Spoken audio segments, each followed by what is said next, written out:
Right now, somewhere in a data center, GPT-4 is answering someone's question, and as it generates each word, billions of numbers are being multiplied and updated, layer by layer, neuron by neuron. Those numbers aren't stored in a database.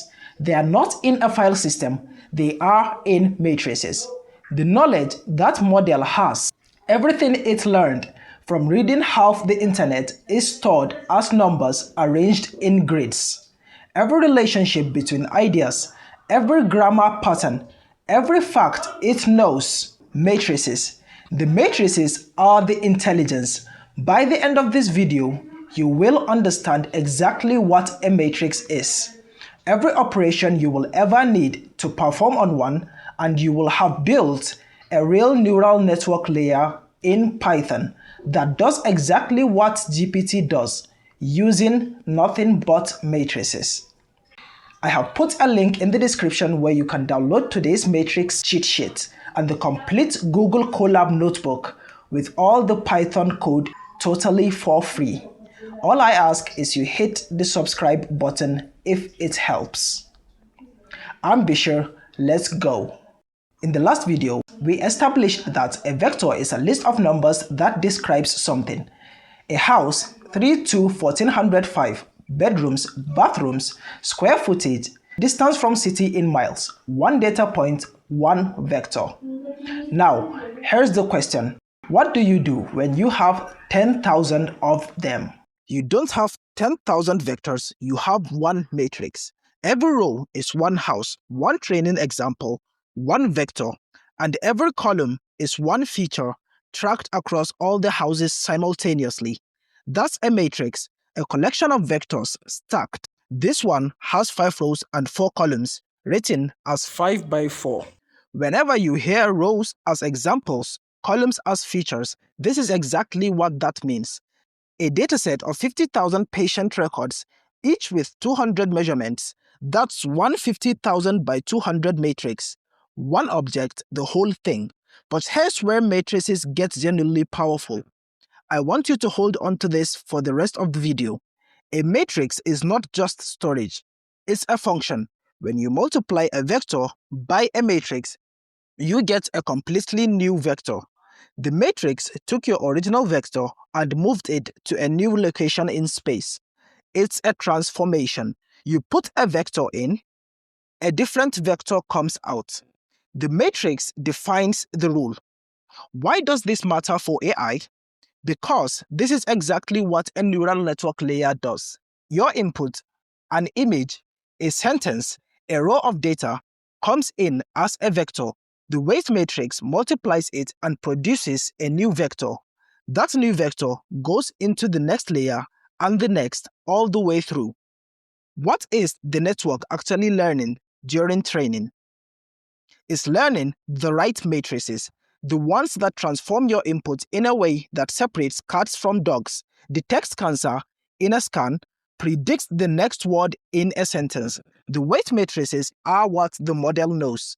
Next video, we go deep on multiplication itself. This video, we build the foundation. Before we do anything else, we need to know how to read a matrix and talk about its size. This is a matrix called A. 2 rows, 3 columns. We write its shape as A belongs to R2 by 3, meaning it's a 2 by 3 matrix of real numbers.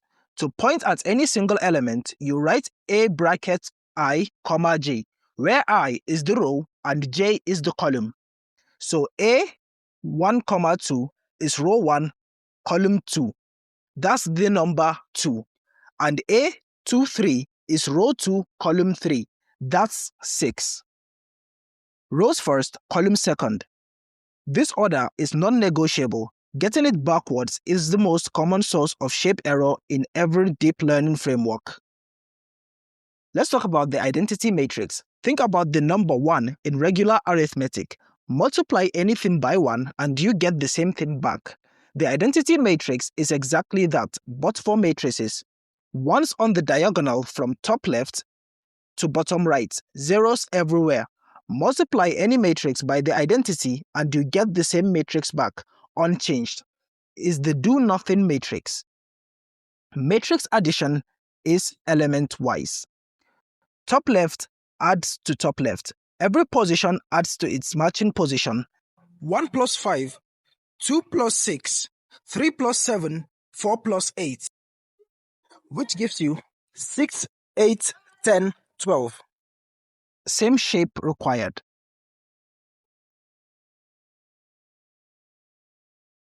A scalar is just a regular single number. Scalar multiplication means multiplying every element in the matrix by it. Shape doesn't change. For example, if you multiply 3 by this matrix, each element becomes 3 times its original size. That is why it's called a scalar. To transpose a matrix, you flip it. Let A be this 2 by 3 matrix. This is A transpose. Rows become columns, columns become rows. A was 2 by 3. Its transpose is 3 by 2. Row 1 of A becomes column 1. The formal rule is the element at position I, J, in the transpose equals the element at position J, I, in the original. Now, here's the property most people skim over, and they regret it later. When you transpose the product of two matrices, the order reverses. AB transpose equals B transpose times A transpose, not A transpose times B transpose. The order flips.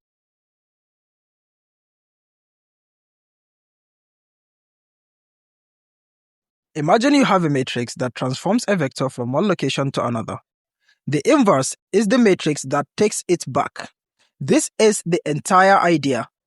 Multiply a matrix by its inverse and you get the identity, the do-nothing matrix we covered earlier. Because forward, then backward, brings you right back where you started.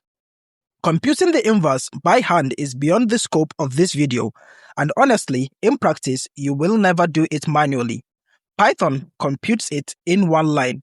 What matters is understanding what it means and where it shows up. Let's put every operation we've done so far into code. 2 levels to this section.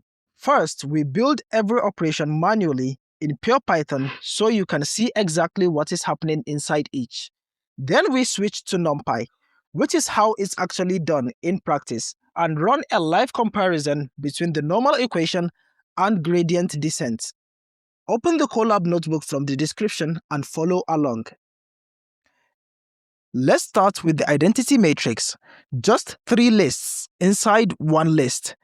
Each inner list is one row. Ones on the diagonal, zeros everywhere else. Run it and you see this structure. That staircase of ones from top left to bottom right. In the next video, we will do matrix multiplication. We will prove that multiplying anything by this gives you the same thing back. For now, just recognize what it looks like as data. Now, matrix addition. Let A be a 2 by 2 matrix and B also be a 2 by 2 matrix. Same shape. That's the requirement. Length of A gives us the number of rows. Length of A bracket 0 gives us the number of columns. The length of the first row. Then the nested list comprehension. The outer loop runs over I, the row index. The inner loop runs over J, the column index. For every position ij, we take A bracket ij and add it to B bracket ij. Run it, you get 6, 8, 10, 12, exactly what we worked out by hand in the math section. Scalar multiplication. I'm using a real example here. Scaling a gradient by the learning rate alpha equals 0.001. This is what you'd use when you are performing operations in the real world. Same loop structure as addition, but instead of adding 2 matrices together, we are multiplying every single element by alpha. Run it, every value gets scaled down by 0.001. That tiny number is what stops the network from taking a step so big it overshoots and never settles. Every gradient in training goes through exactly this before the weights get updated. Now the transpose. This one needs care because the output shape is different from the input shape. A is 2 by 3. Its transpose should be 3 by 2. Look at the loop carefully. The outer loop iterates over j, the column index. The inner loop iterates over I, the row index. That means for each column j in the original, we are building a new row. Column 0 of A, which is 1 and 4, becomes row 0 of the transpose. Column 1, 2 and 5 becomes row 1. Run it, you get 1 4, 2 5, 3 6. 3 rows, 2 columns. Rows become columns, columns become rows. Now that you've seen exactly what's happening inside each operation, let me show you how NumPy handles all of it. Watch how short this gets. np.array converts our list of lists into a NumPy array. A.shape gives us the tuple 2, 3. Rows first, columns second, always. np.i of 3 gives the 3 by 3 identity in one call. A plus B does element-wise addition. Same result as our loop, 1 character. Alpha times A scales every element. A.t is the full transpose, 1 character.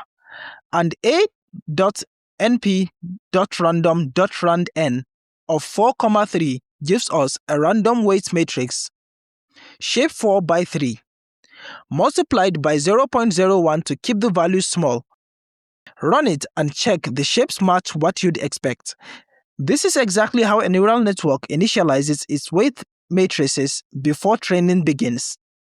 Now we put the inverse to work. The problem we are solving is called linear regression, which goes like this. Given a set of data points, find the best straight line through them. We already know the true answer. Slope 2, intercept 1. We're going to solve it 2 ways and see if both methods find it. We generate 100 data points. X is our feature matrix. Column 0 is the actual values. Column 1 is all ones, which handles the intercept. Y is our target, 2 times x plus 1 plus a small amount of noise. Normal equation first.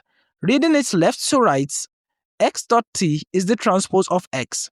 Shape goes from 100 by 2 to 2 by 100.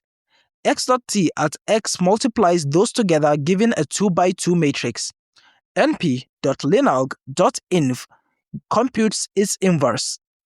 Then we multiply by x.t again, and finally by y. 2 numbers out. Run it, slope close to 2, intercept close to 1. Exact values, 1 calculation. Now gradient descent.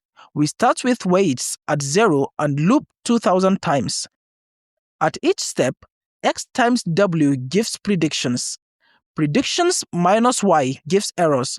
X.t times errors, which is the transpose in real use, gives the gradient. Then we subtract a small step scaled by alpha. Run it, both methods land on nearly the same answer. But gradient descent got there without computing a single matrix inverse, which is why it scales to millions of examples when the normal equation cannot. Everything we covered in this video, the identity, addition, scalar multiplication, the transpose, the inverse, these are not abstract tools. They live inside a real AI system right now. In this section, we are going to watch data move through a complete cycle. First, we prepare the data, then we run it forward through a neural network layer. Then we send the error signal backward. Those 3 things together are the heartbeat of every neural network that has ever been trained. Before data goes into a neural network, you almost always need to normalize it. If one feature is square footage, measured in thousands, and another is bedrooms, measured in single digits, the network treats the larger number as more important just because they are bigger. Normalization fixes that. X bracket 0 pulls out house 1, 1 row, 1 vector. X colon, comma 0 pulls out the entire first column, using the colon to mean all rows. Axis equals 0 on mean, and STD means collapse each column into one number. Without it, you'd get one number for the entire matrix. After normalization, every column has mean approximately 0 and standard deviation approximately 1. Run it and verify both. Both should match. Now we take one data point and run it through a neural network layer. This is the forward pass. The first half of the cycle, I'm using the @ operator for matrix multiplication. In Python, the @ means multiply these two matrices together. We cover exactly how it works in the next video. W1 is our weight matrix, shape 8 by 3. The 8 means this layer has 8 neurons. Each neuron connects all 3 inputs, which is why we need 3 columns. We multiply by 0.01 to keep initial values small. Large starting weights cause the first pass to produce huge outputs, which makes the gradient enormous, which overshoots, and the network never converges. B1 starts at 0. The forward pass is one line, W1 times X plus B1. Output shape is 8, one number per neuron. Run it and check the shapes printed. That's the forward pass. Now the backward pass. The forward pass produced a prediction. In a real network, we'd compare it to the true answer, measure how wrong it was, and send an error signal back through every layer to correct the weights. That full process is backpropagation. We build it from scratch in video 17. What I want to show you right now is the specific role the transpose plays. DZ is the error signal. Shape 8, one number per neuron, telling us how much each neuron contributed to the mistake. I've assigned example values so we can focus on the shapes. W1.T is the transpose of W1. W1 was shape 8 by 3.